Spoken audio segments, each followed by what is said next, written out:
Good morning, everyone. Good morning. Oh, I know you all can do better than that. Good morning. Good morning. That's better. I want to make sure everyone's awake. Well, first of all, I want to thank you for the time that you've given me to speak to you on behalf of the Stewardship Committee today. As we head into 2023, it is once again time to fill those pledge cards. And as I told you last year, I know what you're thinking. It's time that we're asking for money. It's way more than that, I promise. But last year, I talked to you about what you would do if you had $86,400 in a bank account every day. Because in 24 hours, there are 86,400 seconds. So, what do we do with that? As you may have noticed in the bulletin and in the journals that have gone out, the whole point of this was it takes a village. Now, I know many of you have heard the proverb that it takes a village to raise a child.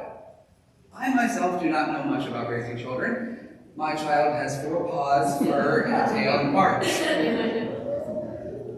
But the whole point of that was that no single person can raise a child. No single person can take care of our church and our family. It takes all of us.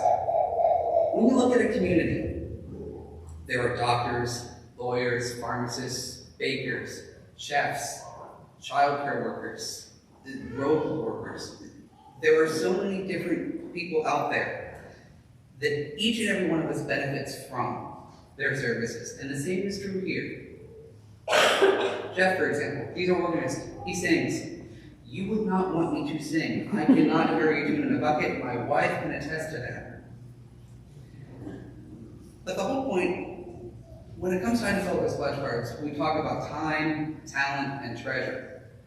But it takes all of us. No, like I said, no one person can do it alone. And with that, I leave you with this. If we have a refrigerator that we need to lift, and every single one of us lifts one finger, it's not so bad. One person lifting that, probably me, would throw their back out and end up in the emergency room. But if all of us gave just a little bit, whether it be time, talent, treasure, I believe you don't need a person to require. But when it comes time for that, what can we give? Even the smallest little bit can make a huge, huge difference. On a global scale, is anyone familiar with the 6 degrees of separation? Yeah.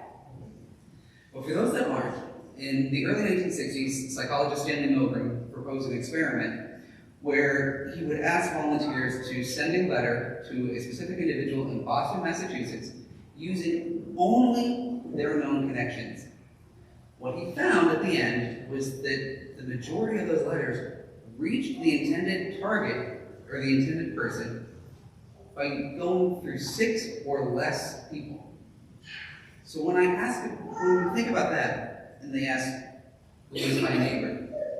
Your neighbor is a lot closer than you think, and even small little actions can make a big difference. If you were one of those people in that chain, somebody handed you a random letter to say, send to Boston, you'd send it off. But had you not done that, that letter would have never made it to its target.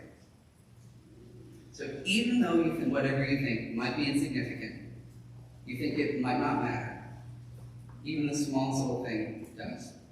So as you fill out those pledge cards, I just ask you to take it into account that whatever it is, believe me, it makes a huge, huge difference because none of us can do it alone. Thank you very much.